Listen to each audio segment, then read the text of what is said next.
Vous venez de l'ouvrir. Lors de la première ouverture de ce logiciel, il va y avoir un laps de temps pendant lequel Picasa va scanner l'intégralité de votre disque dur et regarder où est-ce qu'il se trouve des photos, des vidéos et les afficher sous forme de dossier de façon automatique. Vous pourrez réorganiser cela plus tard. Une fois que ceci a été fait, vous allez pouvoir découvrir cette interface. Donc sur la gauche, les dossiers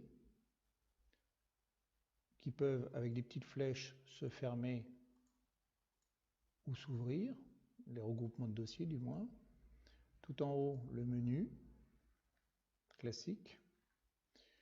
Au milieu, pour chaque dossier, vous allez avoir les photos qui ont été classées à l'intérieur de ce dossier.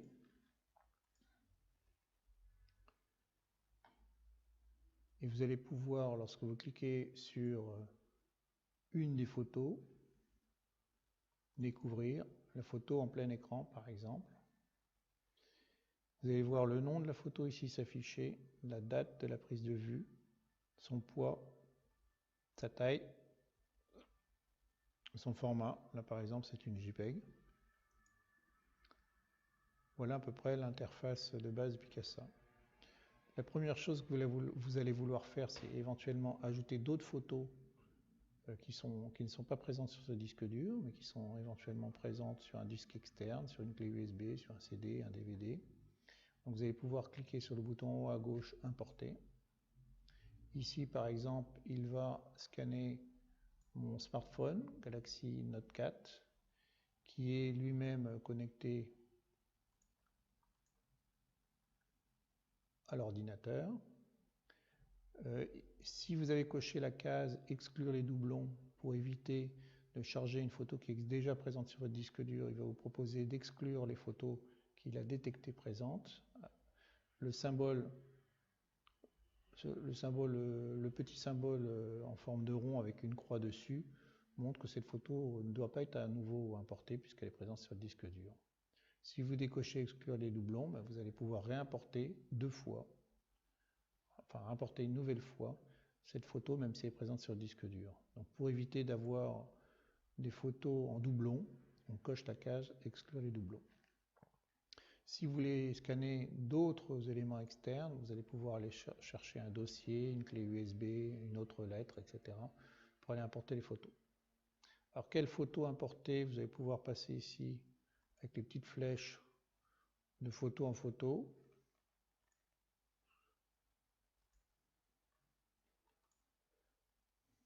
Voilà. Si jamais il y a une photo que vous ne souhaitez pas importer, vous pouvez tout à fait mettre le petit symbole de doublon.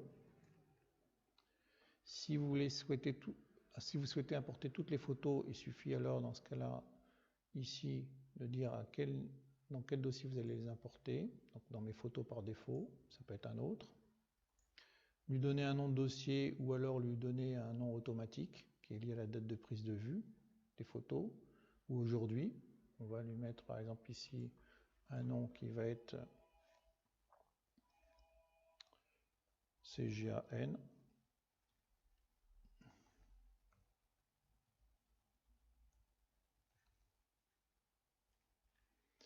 Une fois que les photos seront importées, on va déterminer si les photos d'origine doivent être supprimées ou pas. Toutes les photos de la carte SD, enfin toutes les photos du disque externe, ou uniquement les photos qu'on vient de copier, ou absolument ne rien toucher aux photos d'origine. Le mieux, c'est de ne pas modifier la carte, ne rien toucher. C'est moins risqué.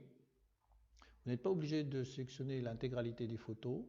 Pouvoir choisir celle que vous souhaitez importer en cliquant dessus, avec les touches CTRL si les photos ne sont pas juxtaposées, et la touche SHIFT ou majuscule si jamais les photos se suivent, par exemple.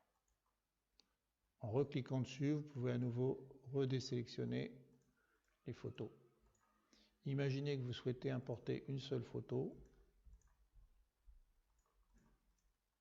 Vous allez pouvoir cliquer dessus et faire importer les éléments sélectionnés. Il y en a un. Si vous souhaitez désélectionner celui-là, vous faites annuler. Si vous souhaitez tout importer, vous faites tout importer. L'importation est relativement simple. On fait importer et l'importation a eu lieu.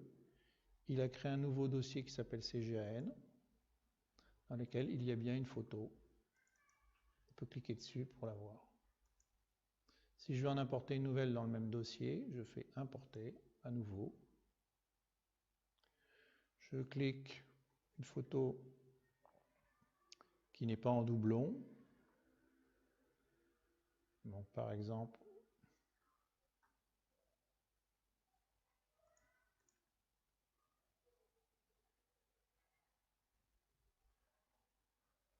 une photo comme celle-ci. Et je fais à nouveau saisir le dossier. Dans mes photos, je peux cliquer CGAN à gauche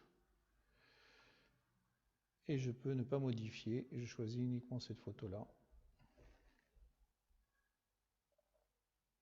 Peu importe. Ou une autre. Par exemple,